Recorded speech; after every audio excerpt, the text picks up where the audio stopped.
O escândalo envolvendo o Banco Master acende um alerta para um possível impacto no Fundo Garantidor de Crédito, que pode registrar um rombo estimado em mais de 51 bilhões de reais.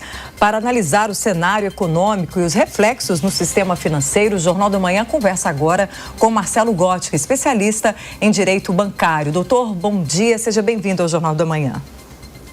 Bom dia, tudo bom? Tudo bem, obrigada pela sua participação aqui.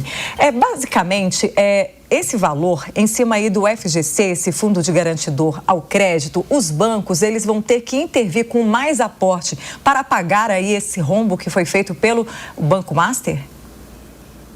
Alguma coisa vai ter que ser feita aí, porque quando a gente tem uma redução de aproximadamente 1/3 do dinheiro disponível no Fundo Garantidor de Crédito, isso representa dizer que aquele colchão de segurança que existe, ele foi sobremaneira diminuído, né? Então, alguma coisa vai ter que ser feita para recapitalizar o Fundo Garantidor de Crédito.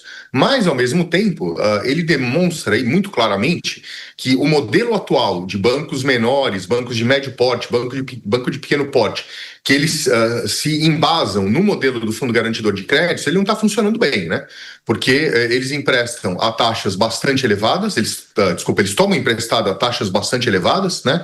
A gente está falando aí 140%, 130% da taxa DI e, logicamente, eles jogam risco, né, para o Fundo Garantidor de Crédito caso eles venham a quebrar. Isso cria o tal do risco moral, né? Então, o modelo atual do Fundo Garantidor de Crédito ele precisa ser revisto, né? Agora também há um certo lobby entre os banqueiros para que veja a situação dos outros bancos, porque eles, claro, fazem uma análise de mercado para saber o que o banco está fazendo, o que o outro está implementando. E quando você vê um CDB rendendo 140%, sendo que os outros estão no máximo a 106%, há algo de estranheza. E essas denúncias também normalmente são feitas. De que forma que é essa articulação para que os próprios bancos não sofram tendo que colocar mais dinheiro no fundo garantidor? Olha, não existe uma solução rápida, não existe uma solução simples, tá? O que precisa ser revisto é o modelo atual de regulação do mercado financeiro e do mercado de capitais, né? O que vem sendo cogitado aí de maneira ampla não é simplesmente melhorar ou mudar o Fundo Garantidor de Crédito, mas mudar o regime regulatório como um todo que existe no Brasil. Hoje a gente tem um regime que, no topo da pirâmide da regulatória do mercado financeiro e de capitais, nós temos o Conselho Monetário Nacional, que em tese ele tem poder para regular todo o mercado de trânsito de dinheiro, vamos assim dizer. O mercado bancário, que também é chamado de mercado financeiro, o mercado de capitais e o mercado de seguros. Na prática, o Conselho Monetário Nacional ele só emite regras que são aplicadas no mercado bancário e embaixo dele nós temos o Banco Central, que regula, ele pune, ele registra, ele manda liquidar, etc., as instituições financeiras ou bancos, né? A gente tem, paralelamente, o mercado de capitais, que ele é regulado pela Comissão de Valores Mobiliários, e o mercado de seguros privados, que é regulado pela SUSEP. O que está se cogitando hoje não é simplesmente tratar de fundo garantidor de crédito, é criar um modelo novo, ou adotar um modelo novo, parecido com o que se vê, por exemplo, na Austrália, na Inglaterra e na África do Sul, que é o chamado modelo de Twin Peaks, em que há uma integração maior entre todos esses reguladores e que a gente vai ter uma visão macro para evitar esses problemas pontuais de instituições financeiras menores que acabam aí levando numa tacada só 1/3 do dinheiro do Fundo Garantidor de Crédito, tá? Esse regime ele precisa ser revisto mesmo, tá?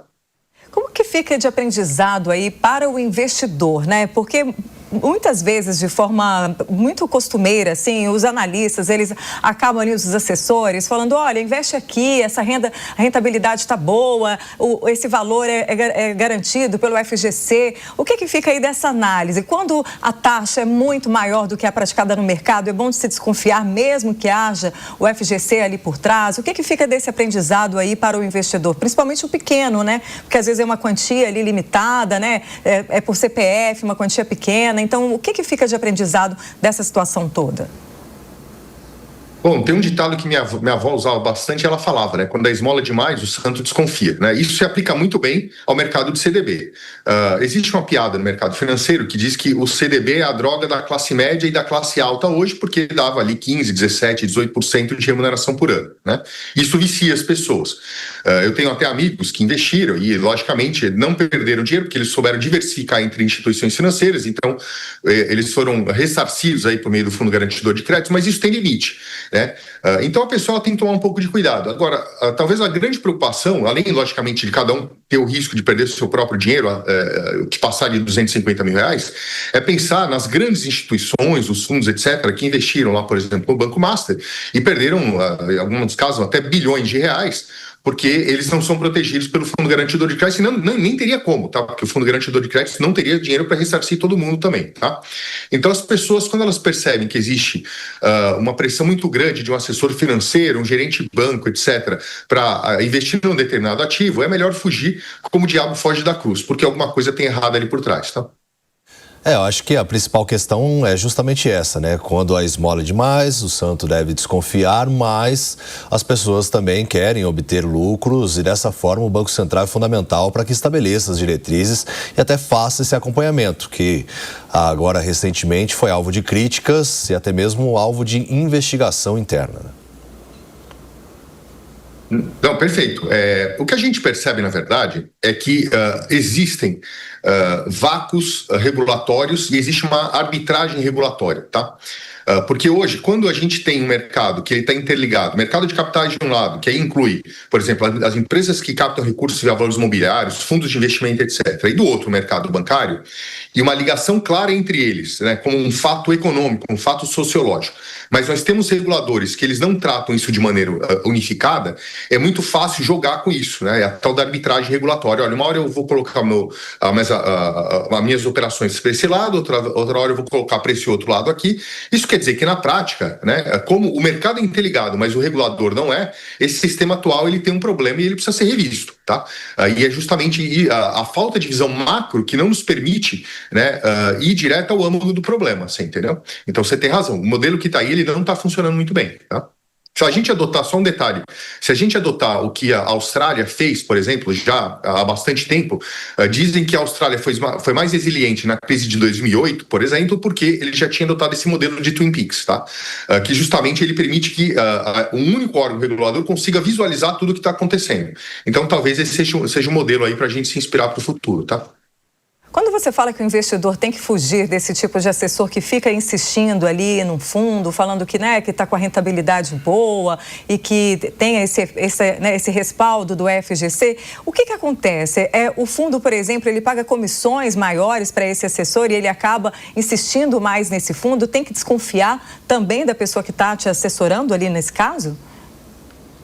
Olha, existem dois grandes modelos de remuneração de uma pessoa que faz esse tipo de assessoria financeira. Isso falando ao redor do mundo, tá? Um é a remuneração com base na comissão. E aí, quem oferece uma comissão maior vai oferecer aquele produto com mais força, sendo mais incisivo para o seu cliente, tá? Ele não vai oferecer para o cliente o produto que necessariamente é melhor para ele, mas sim aquele que paga uma comissão maior. E existe um outro modelo de remuneração que é com base no FII, né? Numa remuneração fixa que o investidor ele paga do seu próprio bolso. Na verdade, ele sempre paga do seu próprio bolso, só que ele não consegue visualizar, né? E quando a pessoa ela acha que ela tem um produto que é de graça na mão dela, na verdade o produto é o próprio consumidor ou o investidor no caso aí, tá? Então o que acontece na prática é que o regime adotado para os assessores de investimento de remuneração com base em comissão, ele que leva esse incentivo ruim de dar para o investidor um produto que não é necessariamente o melhor ou mais adequado para ele, tá?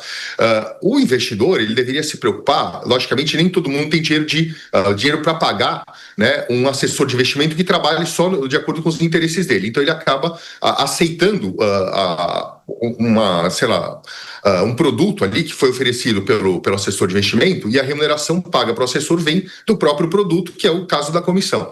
Então aí a pessoa precisa entender que tem esse risco, né? Se ela não paga de antemão, ela paga depois, e às vezes o preço é bastante alto. Então isso depende muito do regime da comissão, de ser um regime de comissão ou de remuneração fixa, que isso vai mudar substancialmente o comportamento do assessor financeiro, tá? Obrigada, professor, pelos seus esclarecimentos aqui ao Jornal da Manhã. Tenha um bom fim de semana. Muito obrigado, um grande abraço.